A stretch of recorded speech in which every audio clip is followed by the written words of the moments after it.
bahwa Nabi Shallallahu Alaihi Wasallam berbekam, yaitu dibekam oleh tukang bekam namanya Abu Thayyibah atau panggilannya Abu Thayyibah. Setelah dibekam, Rasulullah ngasih uang 1 dinar. Bayangkan 1 dinar dikasih oleh Nabi SAW. Dulu 1 dinar itu bisa dibuat beli kambing kurban. Jadi Rasulullah dibekam oleh Abu Thayyibah, lalu Rasulullah ngasih uang seharga 1 kambing kurban. Kalau kita sekarang mungkin 2,5 juta. Jadi sekali bekam Rasulullah ngasih 2,5 juta, kira-kira demikian. Nah, Imam Ahmad ketika mendapati hadis ini sebelum dia tulis di dalam kitabnya, dia baca, dia analisa, dia hafalkan, lalu kemudian dia panggil tukang bekam, dia berbekam, kemudian dikasih oleh Imam Ahmad Ibn Hanbal uang 1 dinar, yaitu kira-kira seharga 1 kambing kurban. Demi apa? Demi cintanya kepada Rasulullah SAW dan tidak ingin ketinggalan satupun petunjuk Rasulullah SAW. Dan subhanallah, ada sebuah ibrah di sini. Ternyata boleh-boleh saja, yaitu memberi upah kepada tukang bekam. Bahkan memberi upah tukang bekam dengan upah yang sangat besar, itu malah justru petunjuk Rasulullah SAW. Bayangkan sekali pembekaman, bukan 1 titik ya, 1 pembekaman, itu seluruh tubuhnya mungkin, itu bayarannya adalah seperti 1 ekor kambing. 2 juta atau 2,5 juta. Dan ini menunjukkan Rasulullah SAW orang yang dermawan. Jadi pekerjaan yang tidak terlalu berat kemudian diberikan uang sebesar itu.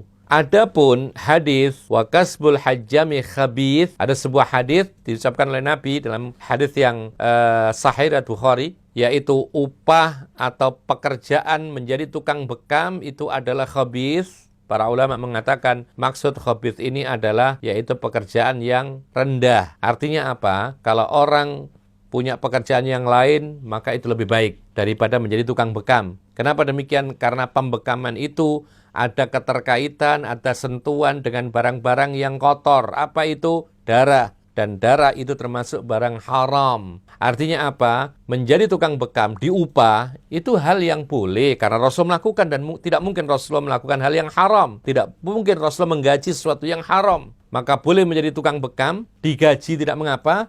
Tetapi apabila mendapati pekerjaan yang lain, jelas itu lebih baik. Kenapa demikian? Karena berbekam atau membekam orang itu ada sentuhan terhadap barang yang haram, yaitu darah. Bahkan sebagian para ulama mengatakan itu benda najis, tapi ini pendapat yang lemah. Maka pembekaman atau gaji bekam itu halal. Tetapi kalau dia bisa mendapati yang lainnya, jelas itu lebih baik lagi. Atau kalau ingin keluar dari masalah ini, supaya tetap berkah hidupnya, kalau memang dia punya keahlian berbekam, tidak ada masalah.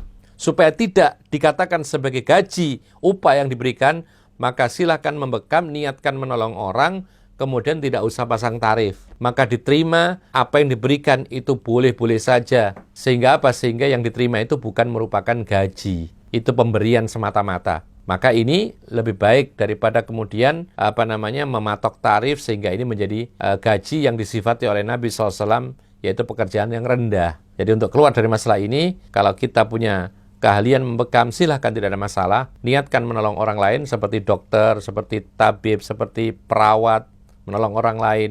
Kemudian pemberian yang diberikan, jangan ada patokan tarif supaya tidak menjadi hal yang dikatakan sebagai gaji.